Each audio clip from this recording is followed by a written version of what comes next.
Hello everyone. In this presentation, this part 2 of the principles of creation, we'll look at how we're meant to grow spiritually. We grow through 3 stages. And we'll explain later how we grow in our daily lives spiritually. All things grow through 3 stages. It's the formation, growth, and completion. And it's the perfection is the 4th stage where you go over the line of perfection. For example, we think of a mature tree. It began when it's a tiny seed in the ground. But when it germinated, it puts its roots down, it went through a formation period. Then it became a growing tree. And then eventually a mature tree. But these are 3 distinct stages.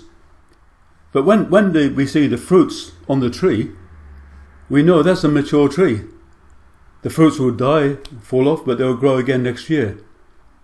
We can't say it's a real tree until it's a mature tree, where we see fruits on it. This is the same with a human being. We start with as a baby. We go through a period in the womb.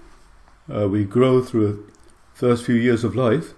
It's like a formation period, where our main personality, our main character is formed in that time. And then we go through teenage years, we grow a lot. Teenagers are often the same size as an adult. But then we start to mature. When we fully matured, where our sexual functions are working, then in an external sense, that's a perfect person. But spiritually, we grow through ability to love.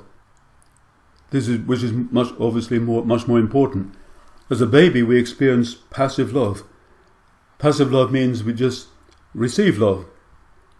Of course, a baby can love his parents or his siblings, but basically it's passive love. Later he grows to experience what we call conditional love, where he loves his parents. He gives something to them or his siblings. But it's conditional love.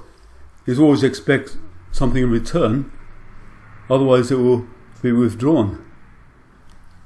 But we reach a point where we reach unconditional love when we become a parent. As a parent, having children, a child, for example, a baby, needs unconditional love. So it has to be a parent who is able to give unconditional love. But when unconditional love is perfected, that's when we reach perfection.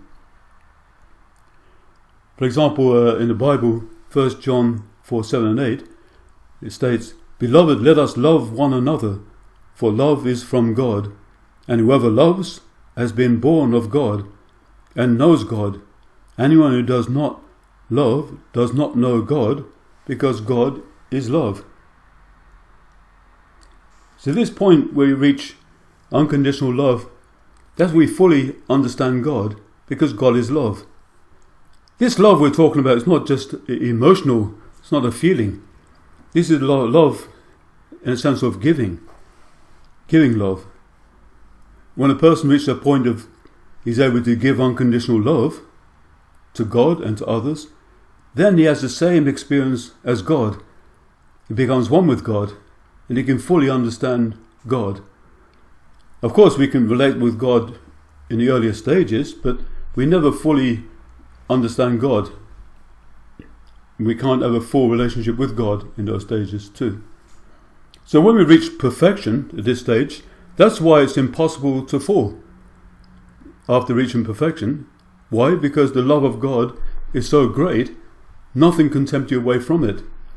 But in the process of growing, it's possible to be fooled by something else that seems as good or greater than God's love, and we can fall by going for that. In Genesis 2:7 it states, "Then the Lord God formed the man of dust from the ground and breathed into his nostrils the breath of life, and the man became a living creature." This shows how we were created by God. God created the physical body from dust from the ground. Well, just a breath, we become a spiritual body, become a living creature. Because the physical body grows through natural law. There's not much responsibility in that, just to eat food or breathe air. But the spiritual body grows through its good deeds of love.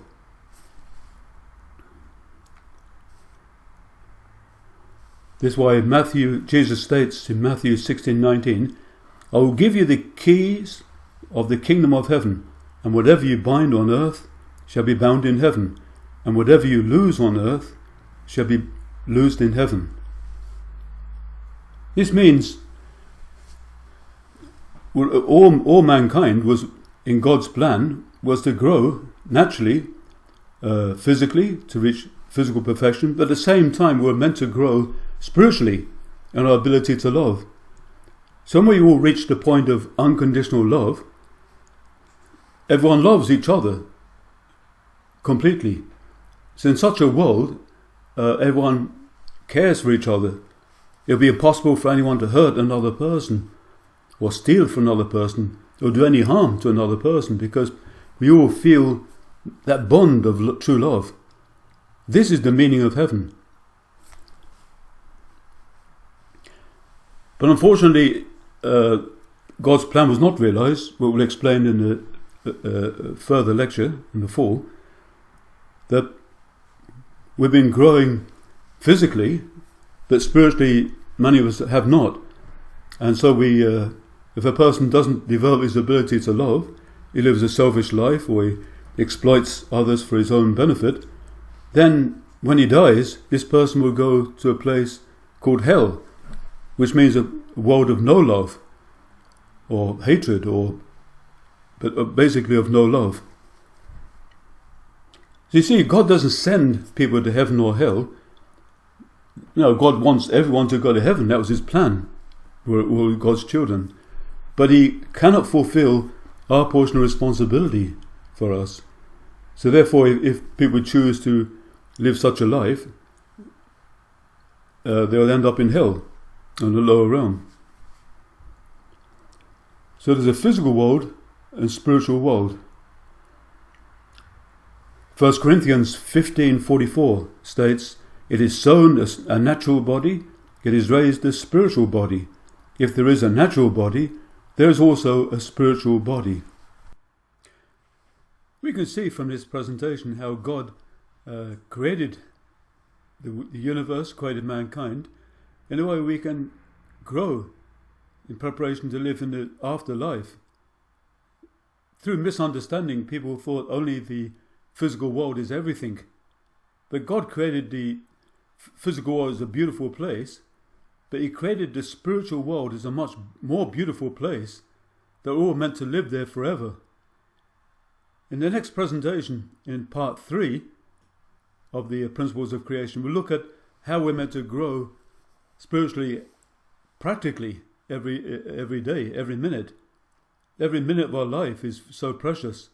So we'll look at this in the next presentation in part 3. Thank you very much for your listening to this presentation, and I'll see you in the next presentation. Thank you.